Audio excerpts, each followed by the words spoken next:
इससे पहले भी मेरे द्वारा आपके हित को ध्यान में रखते हुए वीडियो लेक्चर अपलोड किए जाते रहे और आज भी मेरा एक वीडियो लेक्चर आपके हित को ध्यान में रखकर बनाया गया है, जो कि what is the white collar crime, what are its characteristics, यानी कि सफेदपोश अपराध किसे कहते हैं और इसके विशेषताओं को बताइए। तो आज हम समझेंगे कि सफेदपोश अपराध किसे कहते हैं और इसकी विशेषताएं क्या हैं। इंट्रोडक्शन। हो सकता है आपने थोड़ा पढ़ रखा हो इसके बारे में या कहीं हद तक जानकारी हो, लेकिन मुझे नहीं लगता कि बिल्कुल कांस्टेंट नॉलेज इसके संबंध में होगी। सफेदपोश अपराध से तात्पर्य क्या है, किसे कहते हैं सफेदपोश अपराध? What is the means about to white collar crime.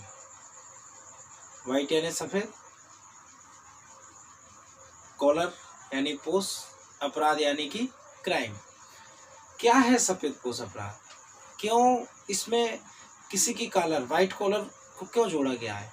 What is the means about to white collar.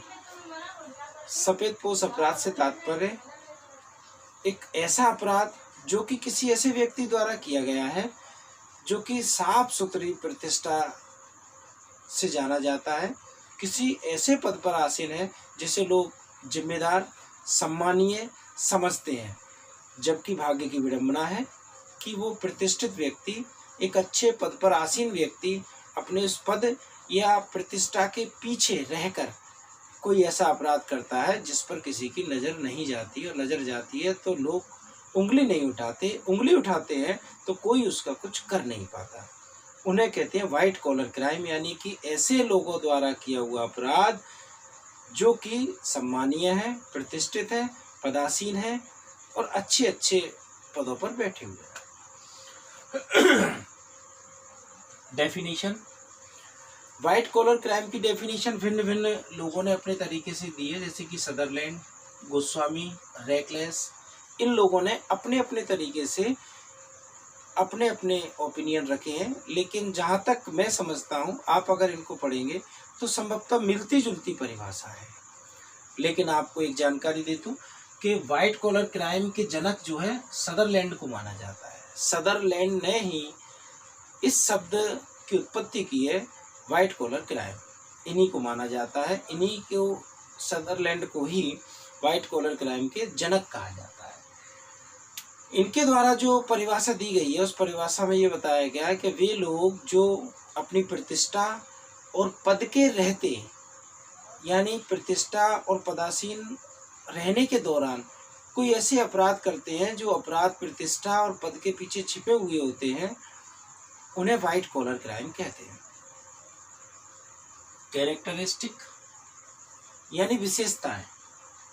Number first, crime by reputed person. जैसा कि मीनिंग है उससे समझ में आ गया होगा। क्राइम बाय रेपुटेटेड पर्सन यानी कि ऐसे लोगों द्वारा या ऐसे व्यक्ति द्वारा अपराध जो कि इज्जतदार है, सम्मानीय है, प्रतिष्ठित है। बात बिल्कुल क्लियर है। वाइट कॉलर क्राइम एक ऐसा अपराध है जो रेपुटेटेड यानी सम्मानीय, प्रतिष्ठित व्यक्तियों द्वारा किया जाता है, जो उनकी उस प्रतिष्ठा के दौरान किए गए हैं। Second, unfair benefit. क्यों किए जाते हैं वाइट कॉलर क्राइम? जाहिर सी बात है कि जितने भी अपराध दुनिया में होते हैं, उनमें से ज़्यादातर अपराध अपने हित के लिए, अपने लाभ के लिए, अपनी इच्छाओं की पूर्तियों के लिए, अपने उद्देश्य को पूरा करने के लिए, अपने लिए अवसर प्राप्त करने के लिए किए जाते हैं। अदरवाइज अचानक से लड़ाई झगड़े के कारण बहुत कम अपराध होते हैं। तो यहाँ भी जो वाइट कॉलर क्राइम की हम बात कर रहे हैं, सफेदपोश अपराध की, ये सफेदपोश अपराध इसीलिए किया जाता है कि जिससे कि अनुचित लाभ हम प्राप्त कर सकें, और वो अनुचित लाभ हम किसी प्रतिष्ठा या पद पर रहते हुए प्राप्त कर सकते हैं। Third, we have it repo and post. किस आधार पर हम ये अनुचित लाभ प्राप्त करते हैं, किस आधार पर सफेदपोश अपराध करते हैं? जैसा कि मैंने पहले भी बताया है, सफेदपोश अपराध पूरे तरीके से पूर्णतः निर्भर होता है प्रतिष्ठा और पद पर। वही बात यही कही गई है। Fourth number, against to faith of people. सफेदपोश अपराध जब व्यक्ति द्वारा किए जाते हैं तो ये जनता के विश्वास के विरुद्ध है। एक्चुअल में क्या होता है कि किसी भी पद या किसी भी प्रतिष्ठा या प्रतिष्ठित स्थान पर कोई व्यक्ति बैठता है, आप जिस प्रतिष्ठा को प्राप्त करते हैं, जिस पद को प्राप्त करते हैं, लोगों का आपके प्रति विश्वास होता है कि आप ऐसा कोई भी कार्य नहीं करेंगे जिससे कि जनता को या देश को या राज्य को कोई नुकसान होगा। अर्थात कहने का तात्पर्य यह है कि जनता पूरा विश्वास आप पर करती है, लेकिन सफेदपोश अपराध जो हैं वो जनता के विश्वास के विरुद्ध होते हैं। वो विश्वास कर रही है और आप उस विश्वास पर खरे नहीं उतर रहे। Fifth, punishable offence. ऐसा नहीं है कि अगर कोई प्रतिष्ठित या पदासीन व्यक्ति व्हाइट कॉलर क्राइम करता है तो उसके खिलाफ कोई पनिशमेंट की व्यवस्था नहीं है, उसे कोई दंड नहीं दिया जाएगा। दंड तो दिया जाएगा, दंड की व्यवस्था तो है, कानून तो बन चुके हैं, लेकिन भाग्य की विडंबना है कि वो कठोर दंड, राइगोरस पनिशमेंट उन्हें नहीं मिल सकता है, क्योंकि ऑलरेडी वो टेक्निकली कानूनों के इतने जानकार होते हैं, अपनी प्रतिष्ठा और पद का इतना अनुचित लाभ ले लेते हैं कि वो कठोर दंड उनको प्राप्त नहीं होता है। अर्थात पनिशेबल ऑफेंस होने के बावजूद उन्हें पनिशमेंट नहीं मिलता है। सिक्स्थ,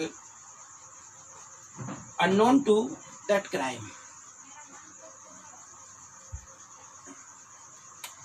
इस अपराध से कई लोग अननोन रहते हैं, कई लोगों को ये पता ही नहीं होता है कि सफेदपोश अपराध होता क्या है, कैसे किया जाता है और इसकी उत्पत्ति कहाँ से है, किन लोगों द्वारा किया जाता है। और पता भी होता है तो कई बार उन्हें ये पता ही नहीं चल पाता है कि जिस व्यक्ति पर हमारा इतना विश्वास है, जनता इतना विश्वास कर रही है, वो प्रतिष्ठित व्यक्ति, वो पदासीन व्यक्ति ऐसा अपराध भी कर सकता है जिससे कि जनता का या किसी समुदाय का या देश का या राज्य का इतना नुकसान हो सकता है। 7, नेचर ऑफ स्टेट सिस्टम। जैसा कि देखने में आता है, राज्य की व्यवस्था का नेचर कई बार बदलता रहता है। राज्य की जो व्यवस्था है उसकी प्रकृति चेंज होती रहती है, क्योंकि राज्य अपनी व्यवस्थाओं को बदलता रहता है। और जब राज्य अपनी व्यवस्थाओं को बदलता रहता है, जिस तरह राज्य की व्यवस्था है, राज्य का नेचर चेंज होते रहता है, ठीक उसी तरीके से व्हाइट कॉलर क्राइम का नेचर भी समय समय पर चेंज होते रहता है और उस अवस्था में सफेदपोश अपराध फलीभूत होता रहता है और आगे बढ़ता रहता है। विद्यार्थियों, मुझे लगता है आपने ठीक से समझा होगा आज का मेरा वीडियो लेक्चर, जो कि white collar crime in India and their characteristics, इस पर आधारित है कि सफेदपोश अपराध किसे कहते हैं और इसकी विशेषताएं क्या हैं।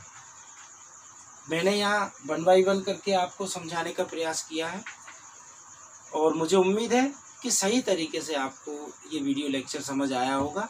उम्मीद करता हूँ और आगे भी मेरे वीडियो लेक्चर अपलोड होते रहेंगे। धन्यवाद।